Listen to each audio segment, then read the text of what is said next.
Em nome do Pai, do Filho e do Espírito Santo. Amém. Vinde, Espírito Santo, enchei os corações dos vossos fiéis e acendei neles o fogo do vosso amor.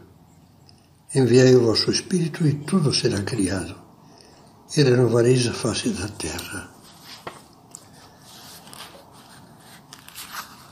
Terminávamos a meditação anterior com as palavras da carta de São Tiago, apóstolo, de São Tiago, chamado o Menor, que diz: também a língua é um fogo.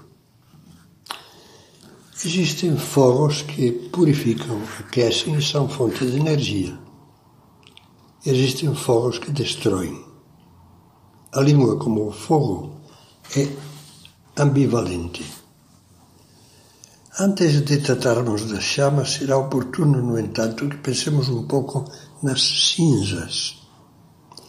Porque, de fato, há línguas que não têm as qualidades positivas ou negativas do fogo, mas são apenas cinzas apagadas, neutras. É a essa palavra cinza que Cristo dá o nome de palavra ociosa, um termo que também pode ser traduzido por palavra vã ou por palavra inútil.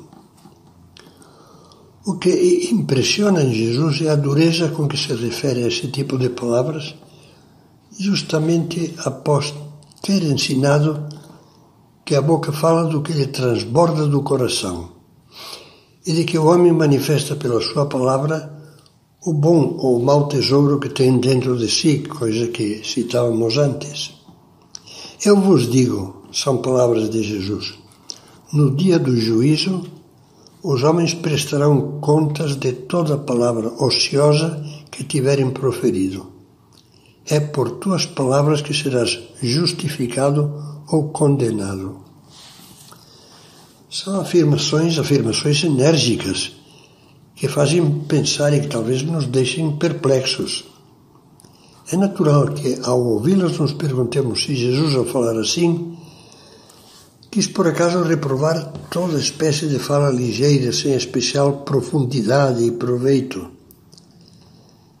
Neste caso, estaria condenada, por exemplo, a prosa intranscendente e bem-humorada que se desenrola à volta da mesa numa comemoração familiar, ou o diálogo divertido no ônibus durante uma viagem de férias, ou a conversa de uma roda de amigos em torno de uma moderada cervejinha. Quem conhece um pouco o Evangelho logo descartará essa interpretação vigorosa e desumana, pois bem sabe que o próprio Cristo manteve conversas de uma deliciosa simplicidade familiar com sua mãe e São José, com seus discípulos, como Marta, Maria e Lázaro. Jesus, que era perfeito homem, não estava pregando a palavra de Deus a toda hora. Ele, quando era tempo de conversar familiarmente, fazia-o com simplicidade e, sem dúvida, como deixa perceber o Evangelho, alegremente e com boa dose de simpatia. Esse diálogo não é palavra inútil, é palavra humana, palavra cordial, palavra afetuosa. Palavra que alegra e que, deste modo, traz consigo a carga positiva do amor. Uma conversa que distrai as pessoas de preocupações que as amarguram, que as faz sorrir, que as faz distrair. É um ato de amor. Palavra ociosa é outra coisa. É aquela que não carrega consigo nada de bom, porque está vazia de ideias e de sentimentos e, portanto, é inútil para o amor. Com esse tipo de palavras, sim, devemos preocupar-nos e estar cientes de que prestaremos boas contas a Deus de todas elas. Das palavras sem substância alguma, sem interesse, puramente rotineiras, formais, vazias, sem afeto, que não trazem nem ajuda nem alegria e que ocupam, com a sua presença estéril, o lugar que deveriam ter ocupado palavras pelo menos amáveis e construtivas. São palavras ociosas, sobretudo as palavras gastas, formais, sem vida, que se dizem de uma maneira gélida e cansadamente na vida familiar, no relacionamento profissional, na conversa dos amigos quando o afeto ou a amizade já se tornaram uma ruína decadente. Tais palavras rotineiras, sem calor, nem cadência de afeto, sem vibração de pensamento, sem entusiasmo, são uma monótona e persistente chuva de cinzas que vai sepultando o amor. Aqueles monossílabos da vida familiar dos que já estão cansados de se dar um ao outro. Famílias antes unidas, amizades velhas que acabaram, sabem desse mau sabor de cinzas, que é apenas o mau sabor do vazio, é o bolor da alma empobrecida, encalhada, da cinza dos ideais que deixaram queimar. As palavras que brotam desses corações são ociosas, porque do coração vazio não se consegue tirar, em consequência, nada de bom, de válido. São palavras vãs. Não estará precisamente aí o segredo do crescente vazio verbal, reflexo do vazio espiritual que se nota em muitos homens e mulheres, e a explicação da progressiva redução do vocabulário empregado nas conversas habituais? É fácil comprovar que cada vez se usam menos palavras e se usam de modo mais banal e redutivo. É porque há no interior do homem pouca riqueza de ideias, pouca riqueza de valores, de reflexões, de sentimentos e de ideais. É porque o egoísmo predominante num mundo materialista espelha na sociedade, como na história sem fim de Michael Ende, o império do nada, que tudo devora e reduz a si mesmo, a nada. É nesse ponto que se torna urgente falar no silêncio, que é a matriz fecunda da palavra. Há pobreza de palavras porque há pobreza de silêncio. Toda palavra vale aquilo que vai valer a sua raiz, que é o silêncio. Pois só são grandes e valiosas as palavras que se geraram no seio do silêncio reflexivo, amoroso e orante na oração.